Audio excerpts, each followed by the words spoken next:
Bonjour, donc je vais faire une vidéo, c'est un élève qui m'a demandé ça. J'avais fait une vanne de régulation d'évaporation et un élève me demandait, tiens, la vanne ICS, que j'ai mis au tableau là, ça fonctionne comment? Est-ce que vous pourriez l'expliquer? Bon, j'ai fait des dessins très vite, donc les dessins ne sont pas super beaux, mais c'est l'explication que je pense qui vous intéresse le plus.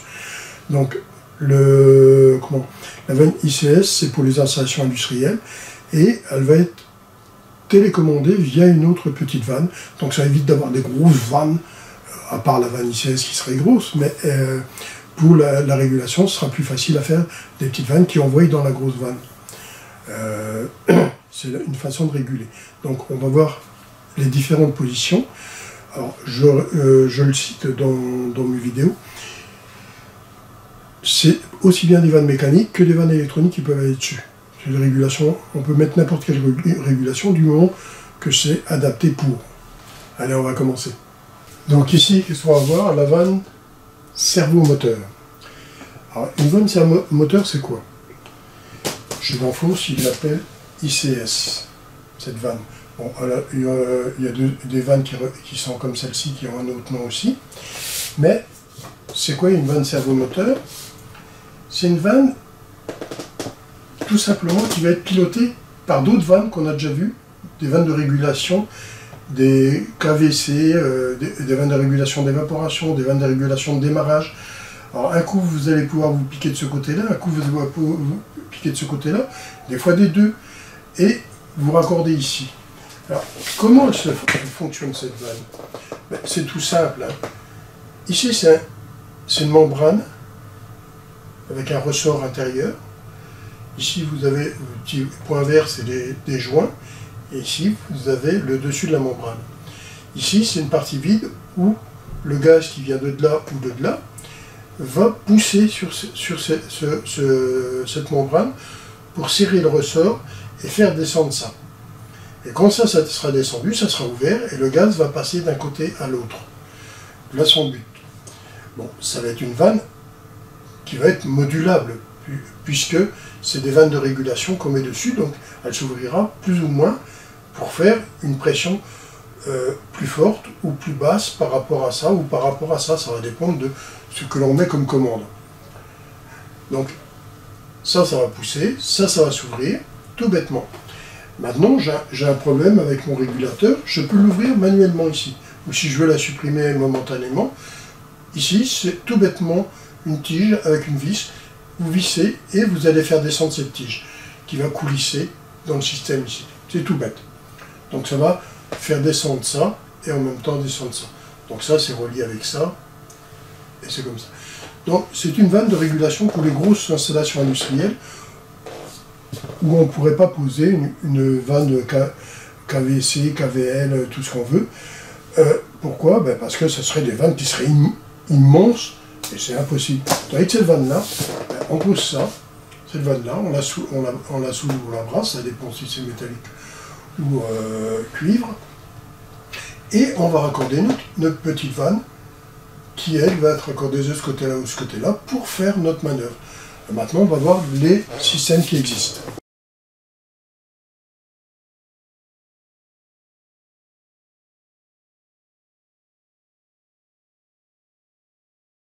Alors, la vanne servomoteur, avec une régulation cette fois-ci. Donc, on va installer une CVC pour les pressions que l'on va travailler de 0,66 à 7 bars. La CVC L, la CVC M 428. Donc ça, c'est les deux plages de travail qu'on pourra travailler avec la CVC. Si c'est pour le CO2, on va passer à la CVP. Donc la CVP H, M ou L. Donc ça sera plutôt la H pour notre installation ou la M pour le CO2. Donc la CVP L, 0,66 jusqu'à 7, la CVP M de 4 à 28 et la CVP H de 25 à 52. Alors comment ça fonctionne maintenant? Là, ici, j'ai une pression qui arrive ici, et À l'arrêt, j'ai une pression qui est élevée ici.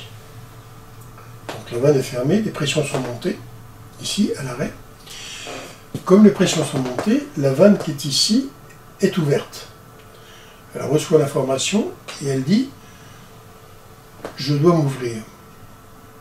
Parce que la pression est plus haute que normale, que la plage qu'on a réglée nous. Ça, c'est deux vannes de service, tout bêtement. Donc, le gaz de là va faire ça, va faire ça, va faire ça, et ne va pas pousser sur la membrane parce qu'il va être bipassé ici pour venir là. Mon compresseur va se mettre en route. Comme la vanne est fermée ici, la pression est là. Donc là, c'est une petite tuyauterie, mais on imagine une grande tuyauterie. Hein. La pression va chuter, et à partir du moment où cette pression va chuter, la vanne ici va se fermer et va dire « moi, ma pression, ici, elle devient de plus en plus faible, je peux me permettre de me fermer. » Puisque c'est elle qui prend l'information.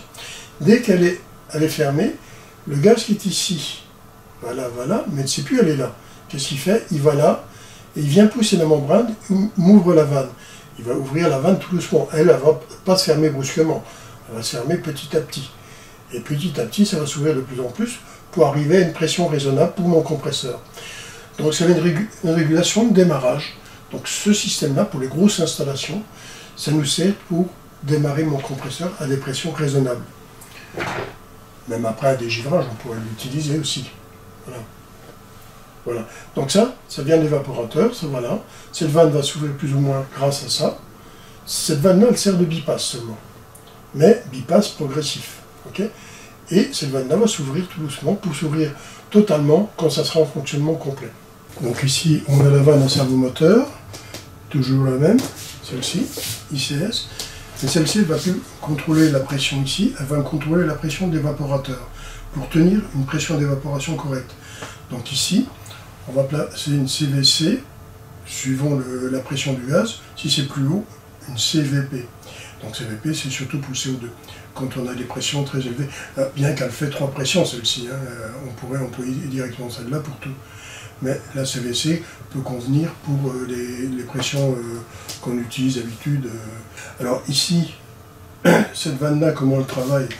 Elle va me lire la pression ici, et suivant la pression, elle va ouvrir plus ou moins ce servomoteur, on va dire les mots corrects, le servomoteur. Donc ça va descendre ou s'ouvrir plus ou moins, suivant la CVC qui est ici, ou la CVP. Donc, elle peut être montée comme ça, je la monte comme ça pour montrer, mais elle peut être montée directement dessus ici. Hein. Il y a un pas de vis et tout pour le monter dessus.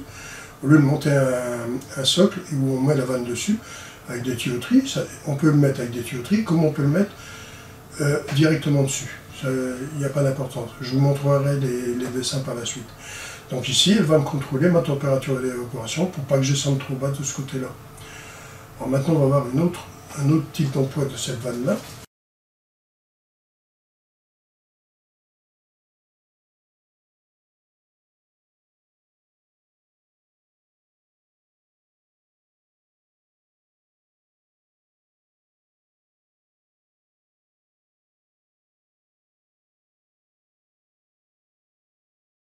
Donc dans les dessins que j'ai montrés, je vous ai montré les vannes CVC, CVP, qui vont commander ma vanne motorisée. Et ces appareils-là se montent sur quoi? Se montent sur une vanne CVH, et la CVH est une vanne pilote. Donc ici vous voyez le gaz frigorifique va rentrer ici, que ce soit en amont ou en aval. Le gaz va arriver ici. Il va agir à l'intérieur ici et faire bouger cette tringlerie qui est ici. Et le réglage va se faire ici. Donc on ouvrira le capuchon ici, comme les vannes de compresseur, et on va régler la pression que l'on veut. Et cette vanne-là va moduler en fonction de ce que l'on a besoin. Là, comment fonctionnent les CVC, CVP? Vous la voyez en coupe ici. Oui. Donc le gaz rentre là, il vient pousser ici à l'intérieur. Donc si le gaz est plus fort que le ressort, ben la CVH ne s'ouvre pas, et si le gaz est moins fort que le ressort, ben la CVH va s'ouvrir et aller envoyer du gaz sur ma vanne de régulation pilotée. Donc voici l'utilité d'une vanne à servomoteur un peu plus complexe. Là, j'en ai mis deux. Bon, je ne vais pas dessiner la même grosseur ici, parce que bon, c'est une question de place, et puis comme on avait déjà ce dessin-là, je préférais garder la grosseur que l'on voit ici. Donc ici, c'est exactement la même vanne. Il y a une ICS ici, une ICS ici.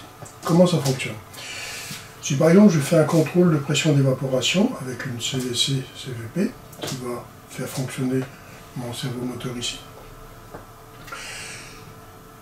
quand elle va être presque fermée, je vais avoir une chute de pression énorme ici. Alors qu'est-ce que je peux faire? Je peux aller chercher des gaz chauds en sortie compresseur. Je prends les gaz chauds ici et je vais les envoyer et les injecter ici. Grâce à cette vanne, la CVC ou CVP, suivant les pressions, qui va me contrôler la pression ici. Dès que la pression va chuter, elle va dire à la vanne, tu peux injecter les gaz chauds pour remonter la pression ici.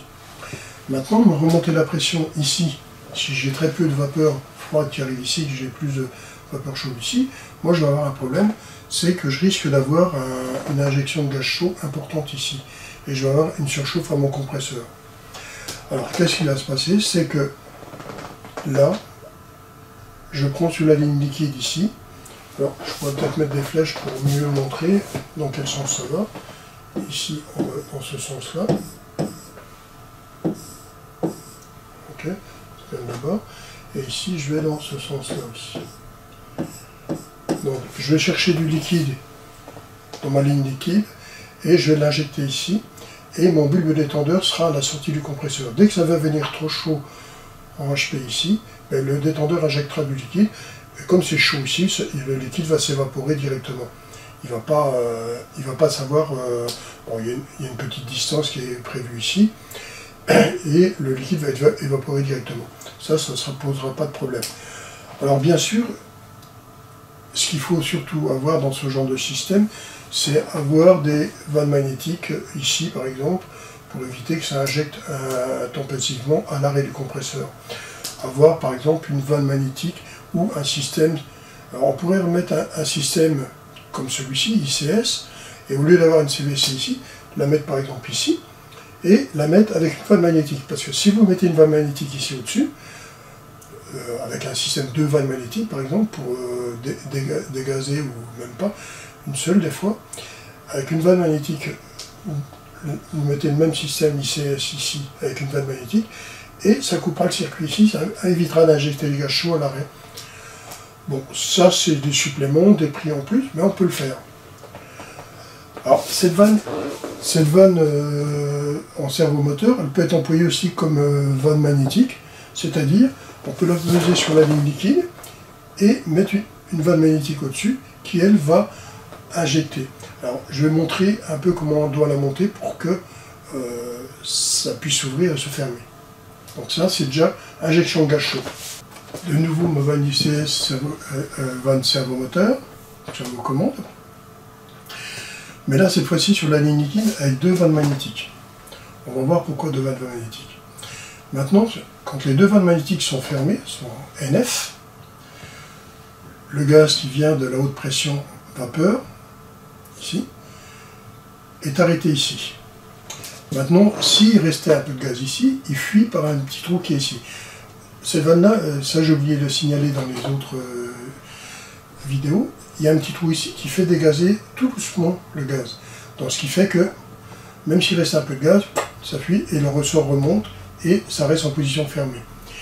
Quand cette vanne-là est normalement fermée, ça c'est fermé. Quand ça c'est normalement fermé, ça c'est fermé. Maintenant, je passe en position ouverte ici. Si c'est ouvert ici, la vanne qui est ici restera toujours fermée, parce que j'aspire aussi de ce côté-là, comme je le fais là. Le liquide va par là et je vide ici. Maintenant, je passe en position ouverte de ce côté-là et je reste ouvert de ce côté-là. Je deviens ouvert, ouvert. Là non plus, rien ne se passe, parce que j'ai le gaz qui va aller directement là, et il va, même s'il va là, il y a la pression qui est là, donc ça ne bougera pas du tout. ça ne pourra pas bouger en ayant les deux ouvertes. Ça sera préférentiel de partir par là. Maintenant, on va avoir une autre position, fermé ici, ouvert ici. Alors là, les vapeurs vont là, et qu'est-ce qui se passe? La flèche va changer de position, ça va descendre ici, et on va ouvrir ici. On est descendu et on ouvre. Et le fluide peut passer de là à là. Bon, les dessins ne sont pas champion, mais c'est parce que je dessine à la main. Et comme c'est des trucs qu'on me demande d'urgence, donc je n'ai pas le temps de faire ça sur l'ordinateur. Donc ici, le liquide va passer là et passer là. Parce que je suis ouvert ici. Donc voilà, j'ai fini j'ai fait plusieurs vidéos que je vais rassembler pour faire une seule vidéo. C'est pas mal le boulot parce qu'il faut réfléchir un peu pour ces vannes-là. On peut s'imaginer que c'est le même genre que les KVP, KVC, mais sauf que pour l'industriel, on a salé une grosse vanne, pilote, parce qu'autrement, ça serait beaucoup trop embêtant. On peut faire pareil aussi avec des détendeurs. Hein. Les détendeurs, il existe des systèmes comme ça, de cerveau, mais ça, je le mettrai par la suite. Hein. Parce que bon, vous imaginez bien, si on met un détendeur d'une grosseur pour une grosse installation, ça ne va pas le faire. Hein. Okay, parce que les installations, c'est... Mais bon, le gros détendeur, en général, on passe en système à flotteur, c'est beaucoup plus simple, et des réservoirs de liquide qui tiennent le liquide en évaporation. Mais ça, je l'ai expliqué dans le système industriel.